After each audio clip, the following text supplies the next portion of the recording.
मांग हो रही है और उस राजशाही का मूल भाव ही है वो राष्ट्र हिंदू राष्ट्र घोषित कर दिया जाए। सवाल यह है कि जो राष्ट्र हिंदू राष्ट्र था, एक राष्ट्र के रूप में हिंदुत्व का प्रतीक पूरी दुनिया में और यूएन तक में उसकी कोई सानी नहीं थी, आज वही नेपाल 2 दशक के बाद इस स्थिति में क्यों पहुंच गया कि वहां पर लोकतंत्र नहीं बल्कि राजतंत्र की वापसी और हिंदू राष्ट्र के संकल्पना को फिर से साकार करने के लिए सड़कों पर लोग। देखो, आप सबको पता है कि नेपाल एक ऐसा देश है जिसके अंदर काफी कुछ टाइम से काफी मसले क्रिएट हो रहे हैं। कई लोग ये कह रहे हैं कि इसको हिंदू राष्ट्र बनाओ, हिंदू देश बनाओ, और कुछ लोग ये कह रहे हैं कि नेपाल के अंदर मोनार्की को वापसी लाया जाए। नेपाल के अंदर मोनार्की वापसी लाने के लिए और हिंदू राष्ट्र बनाने के लिए नेपाल की सड़कों के ऊपर प्रोटेस्ट हो रहे हैं और ये सारे माहौल काफी खराब हो चुके हैं। तो चलिए आज देखते हैं इंडियन मीडिया का रिपोर्ट। जिस टाइम पे इंडियन मीडिया नेपाल के ऊपर क्या बात कर रहे हैं, नेपाल के हालात के ऊपर क्या बात हो रही है, रिपोर्ट देखिए फिर आपके साथ शेयर करेंगे कि नेपाल का हिंदू राष्ट्र बनना कैसा है और या मोनार्की वापसी आती है तो क्या हिंदू राष्ट्र के लिए कुछ पॉजिटिव चीजें हैं या नहीं है। वीडियो देख के फिर आपके साथ बात करते हैं। नमस्कार, आप देख रहे हैं वीके न्यूज। मैं हूं दिवाकर विक्रम सिंह। भारत में हिंदू राष्ट्र की मांग जब भी उठती है और हिंदू राष्ट्र पर कोई बातचीत करता है तो एक ही सवाल उठाया जाता है लेफ्ट लिबरल गैंग की तरफ से कि पूरे भारत के ताने बाने को बदलने की एक बड़ी कोशिश की जा रही है और देश के अस्मिता पर बड़ा सवाल पैदा किया जा रहा है। ये घटनाक्रम हम क्यों बता रहे हैं? क्योंकि कुछ ऐसी घटनाएं भारत के पड़ोस में हो रही हैं जिसको देख करके ये लगता है कि वास्तव में कोई शासन व्यवस्था कैसे अच्छी है, इसके लिए 2-3 मानक होने बहुत ज़रूरी हैं। एक गुड गवर्नेंस, दूसरा आम जनता की मूलभूत ज़रूरतों को पूरा करने की ख्वाहिश और ललक उन लोगों में जो जनता के प्रतिनिधि होते हैं और जनता का पूरा काम देखते हैं, उनके दैनिक जीवन की हर एक समस्या का निराकरण करते हैं और इसके लिए नीतियां बनाई जाती हैं। ये सब कुछ लोकतंत्र में संभव होता है क्योंकि लोकतंत्र में सत्ता पक्ष और विपक्ष दोनों की अपनी अपनी भूमिका होती है। और इसी लोकतंत्र की एक बयार 1990 के दशक में भारत के पड़ोस में भी बही और उसका कुछ असर दिखा। हालांकि कई देशों में जिस तरह का असर दिख रहा है वो बहुत भ्रष्ट असर है, मतलब विरूपित असर है, उसका असर पूरी तरीके से खत्म हुआ दिखता है। पाकिस्तान उसका एक बड़ा उदाहरण है। लेकिन भारत के पड़ोस में बसा और भारत से रोटी बेटी का संबंध रखने वाला देश नेपाल फिर एक बार सरगर्म है, जल उठा है। क्यों? आपको कारण जान करके हैरानी होगी कि आखिर में नेपाल में पिछले 72 घंटों से चल क्या रहा है। काठमांडू का ये दृश्य आप देखिए अपने स्क्रीन पर और लोग सड़कों पर उतरे हैं। नेपाल का झंडा उनके हाथ में है, लेकिन वहां पर लोकतंत्र में सुधार की बात नहीं हो रही है। माओवादी राष्ट्रवाद जिसमें वामपंथी बू आती है और बू नहीं बल्कि वामपंथी आचरण है, उसका भी तिरस्कार हो रहा है और एक बार फिर लोकतंत्र में राजशाही के स्थापना की बात की जा रही है, उसकी मांग हो रही है और उस राजशाही का मूल भाव ही है वो राष्ट्र हिंदू राष्ट्र घोषित कर दिया जाए। सवाल यह है कि जो राष्ट्र हिंदू राष्ट्र था, एक राष्ट्र के रूप में हिंदुत्व का प्रतीक पूरी दुनिया में और यूएन तक में उसकी कोई सानी नहीं थी, आज वही नेपाल 2 दशक के बाद इस स्थिति में क्यों पहुंच गया कि वहां पर लोकतंत्र नहीं बल्कि राजतंत्र की वापसी और हिंदू राष्ट्र के संकल्पना को फिर से साकार करने के लिए सड़कों पर लोग उतर गए हैं। गौर से देखिए इस वीडियो को और देखिए कि नेपाल में लोगों के बीच क्या कुछ उबल रहा है।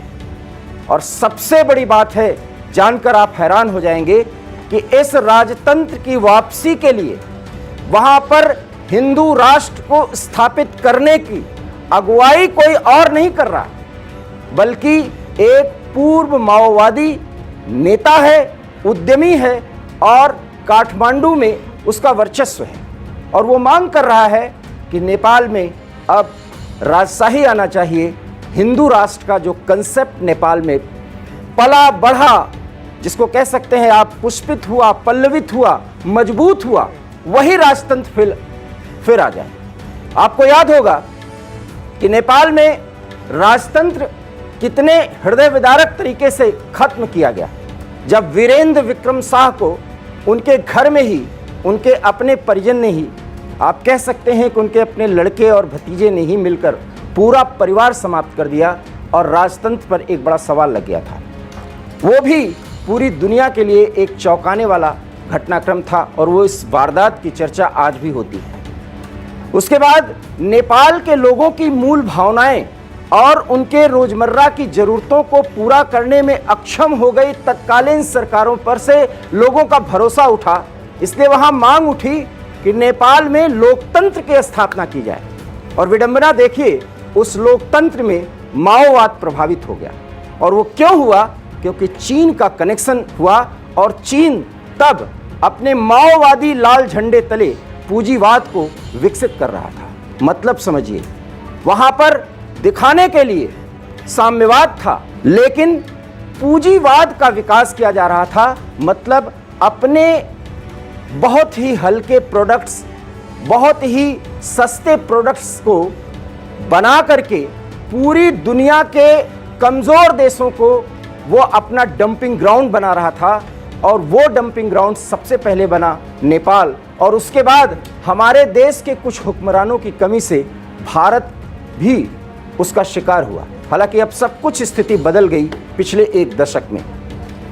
अब आप सोच रहे होंगे कि फिर ये राजतंत्र की मांग क्यों हो रही है और राजतंत्र की मांग करने वाला कौन है? देखिए, यही राजनीति की विडंबना है कि राजनीति को बदलने की मांग भी कर रहा है तो माओवादी कर रहा है। विचार से दुर्गा परसाई नाम है। दुर्गा परसाई पूरी तरीके से माओवादी विचारधारा को आगे बढ़ाते थे और अब वही दुर्गा परसाई प्रधानमंत्री प्रचंड को चुनौती दे रहे हैं और केपी ओली की जो पार्टी है उसके जो समर्थक हैं उनके साथ इस गुट का पूरी तरीके से आमना सामना हो रहा है, झड़पें हो रही हैं। मतलब अराजकता की स्थिति नेपाल में आ गई है और प्रचंड की सरकार इस स्थिति को संभाल नहीं पा रही। 72 घंटों में ये जो कुछ दिख रहा है ये तो अभी नमूना है, क्योंकि नेपाल में लोगों की जन भावनाएं इस कदर आहत हो रही हैं और जितने बड़े सपने दिखाए गए थे वो पूरे नहीं हो रहे हैं। इस बात का एक बड़ा सबूत है और वो ये है कि वहां पर अल्पसंख्यक समुदाय अर्थात मुस्लिम समुदाय के लोग भी राजतंत्र की मांग और हिंदू राष्ट्र की मांग कर रहे हैं। पूरी दुनिया में अपने आप में एक अजूबा उदाहरण है, क्योंकि एकमात्र हिंदू राष्ट्र पूरी दुनिया में रहा तो वो नेपाल था। भारत कभी भी हिंदू राष्ट्र नहीं रहा, बल्कि बहुसंख्यक हिंदू समाज में भारत में लोकतंत्र विकसित हुआ, गणराज्य की परंपरा आगे बढ़ी और वहां पर ठीक इसके उलट संघीय व्यवस्था को खत्म कर राजतंत्र के स्थापना की बात की जा रही है।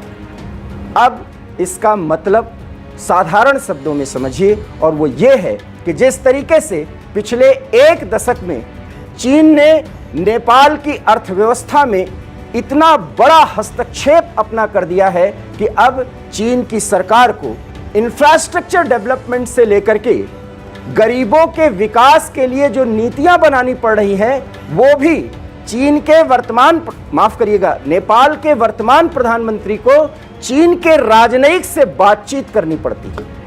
और जब बातचीत में मिनट्स तैयार होते हैं, उस मिनट्स के आधार पर वहां की व्यवस्थाएं बदलने की कोशिश की जा रही है और उसकी अगुवाई कर रहे हैं प्रचंड। ओली उसको दे रहे हैं समर्थन। ये वही ओली हैं, ये वही प्रचंड हैं जो भारत के साथ रिश्ते को खराब करने की कोशिश कर रहे हैं। आपको याद होगा कि उत्तराखंड सीमा पर लिम्पियाथुरा एक ऐसा स्थान है जिसको लेकर के नेपाल भारत से भिड़ने को तैयार है और ये वो स्थान है जहां पर भारतीय और भारतीयता का वर्चस्व हमेशा से रहा। लोग भारत के प्रति समर्पित हैं, लेकिन नेपाल चीन के इशारे पर इन 3 स्थानों पर पूरी तरीके से भारत के साथ लड़ने भिड़ने को तैयार है। ये और बात है कि भारत के प्रधानमंत्री और गृह मंत्री, माफ करिएगा, रक्षा मंत्री राजनाथ सिंह के हस्तक्षेप और राजनयिक मुहिम के जरिए कुछ ऐसे प्रयास किए गए कि जो उबाल इन नेताओं में है, भारत का जो विरोध पनपा हुआ है, जो बहुत ज्यादा प्रभावी है, जिसमें नफरत का भाव भरा गया है, और वो चीन के इशारे पर उसको बैलेंस करने की कोशिश की गई, और वो भी तब जब इधर कुछ महीनों में नेपाल में प्राकृतिक आपदाएं आई और सबसे पहले सहायता देने के लिए वहां भारत पहुंचा। 2-3 बार की ऐसी वार्ता हुई जिसमें नेपाल के प्रधानमंत्री प्रचंड भी ये कह रहे हैं कि भारत के साथ रिश्ते बनाना और नेपाल का चीन और भारत के साथ बराबरी का व्यवहार और उसके साथ राजनयिक संबंध स्थापित करना प्रचंड सरकार की पहली कोशिश है, और वो इस कोशिश में लगे हुए हैं। लेकिन चीन कुछ ऐसा कर रहा है कि नेपाल अब उस तरह के निर्णय लेने को विवश है जिसका परिणाम आप सड़कों पर देख रहे हैं, किस तरीके से लोग राजतंत्र और हिंदू राष्ट्र के लिए वहां पर उतर चुके हैं। उनका विरोध इस बात का है कि चीन के इशारे पर जिस इकोनॉमी को नेपाल में आगे बढ़ाया जा रहा है वो नेपाली अस्मिता के लिए खतरा है। और एक अनुमान और आंकड़े, हालांकि उन आंकड़ों की पुष्टि नहीं हो रही है कि वहां पर हिंदू जनसंख्या भी कम हो रही है, और ये आंकड़े पुष्ट नहीं है, इसलिए उन आंकड़ों को नहीं दिया जा सकता, लेकिन ये एक मान्यता है और वहां के अखबारों में इस पर हर दिन कुछ न कुछ टिप्पणियां की जा रही हैं, उस पर एडिटोरियल्स भी लिखे जा रहे हैं। ये नेपाल की जनता को बहुत ज़्यादा परेशान कर रही है, उन्हें दुखी कर रही है, उन्हें उद्वेलित कर रही है कि वो सड़कों पर उतर जाएं।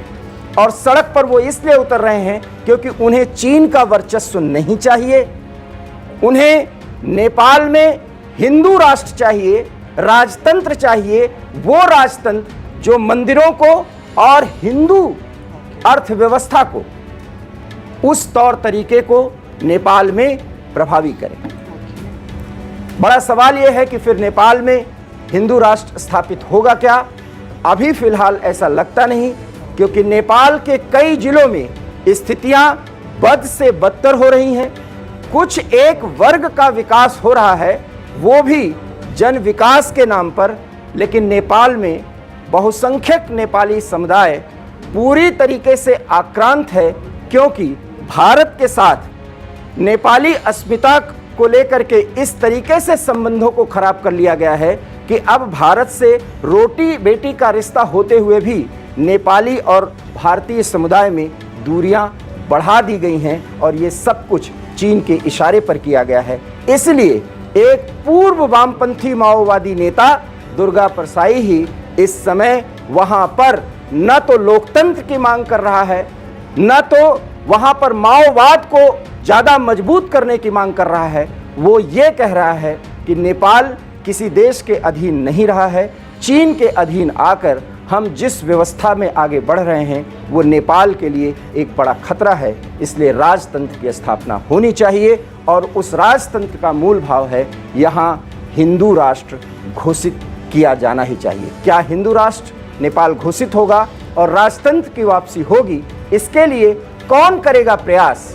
क्या माओवादी और लोकतंत्र की आड़ में कुछ ऐसी पार्टियां जो चीन के इशारे पर काम कर रही हैं ऐसा होने देंगी? ये देखना दिलचस्प होगा। इसके बारे में जैसे भी घटनाक्रम आगे बढ़ेंगे वीके न्यूज़ आपको उसकी जानकारी देगा। आपको हमारी ये खबर कैसी लगी बताइए, अपनी प्रतिक्रिया दीजिए। देखते रहिए वीके न्यूज़। मुझे दीजिए इजाज़त। नमस्कार।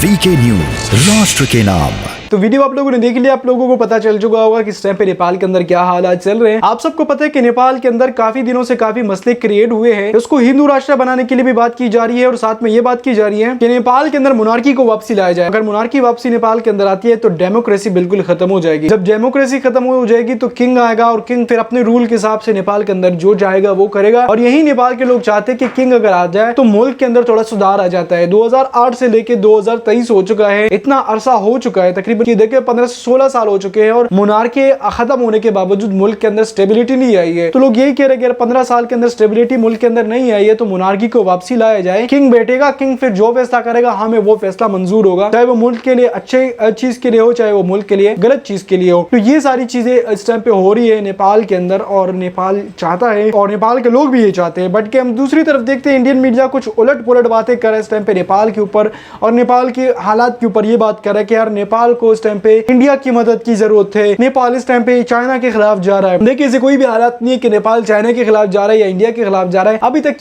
तक ये कंफ्यूजन है, किसी को ये क्लियर नहीं हुआ कि नेपाल ये किसके कहने पे कर रहा है, या खुद के कहने पे कर रहा है या किसी के कहने के ऊपर कर रहा है। अगर किसी के कहने के ऊपर कर रहा है तो एंटी इंडिया भी हो सकता है और एंटी चाइना भी हो सकता है। इसके ऊपर हम दूसरी वीडियो के अंदर बात करेंगे और आपके साथ शेयर करेंगे कि एंटी इंडिया और एंटी चाइना क्या है और ये सारी चीजें मैं आपके साथ एक वीडियो के अंदर क्लियर करूंगा। तो आप लोग उस वीडियो का इंतजार लाजमी करिएगा।